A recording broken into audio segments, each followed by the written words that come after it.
আজ আমরা জানবো পরশুরাম কুণ্ডের পৌরাণিক কাহিনী। অরুণাচল প্রদেশের লোহিত জেলার লোহিত নদীর তীরে অবস্থিত পরশুরাম কুণ্ড একটি অত্যন্ত পবিত্র হিন্দু তীর্থস্থান। ঋষি জমদণ্ডী ও মাতা রেণুকার পুত্র ছিলেন পরশুরাম। একদিন মাতা রেণুকা স্নান সেরে জল আনতে দেরি করায় ঋষি জমদণ্ডী অত্যন্ত ক্রুদ্ধ হন এবং তার পুত্রদের নির্দেশ দেন মাতাকে হত্যা করতে। অন্য সব ভাইরা পিছিয়ে গেলেও পরশুরাম পিতার আদেশে কুঠার দিয়ে নিজের মাতাকে হত্যা করেন। মাতৃহত্যা এই ভয়াবহ পাপের কারণে পরশুরামের হাত থেকে কুঠারটি চিরতরে আটকে যায়, যা কোনোভাবেই খোলা সম্ভব হচ্ছিল না।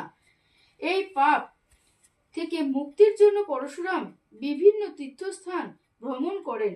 অবশেষে তিনি লোহিত নদীর তীরে এসে পৌঁছান এবং সেখানে একটি কুণ্ড খনন করে স্নান করেন। সেই কুণ্ডে পবিত্র জলে স্নান করার সাথে সাথেই অলৌকিকভাবে তার হাত থেকে কুঠারটি খসে পড়ে এবং তিনি মাতৃহত্যার পাপ থেকে মুক্ত হন। এই ঘটনার স্মরণে প্রতি বছর জানুয়ারি মাসে মকর সংক্রান্তির সময় এখানে একটি বিশাল মেলা বসে, যেখানে হাজার হাজার পুণ্যার্থী পাপ মুক্তির আশায় কুণ্ডে স্নান করতে আসেন। এই স্থানটি প্রাকৃতিক সৌন্দর্যে ঘেরা এবং এটি তেজপুর থেকে প্রায় 48 কিলোমিটার দূরে অবস্থিত।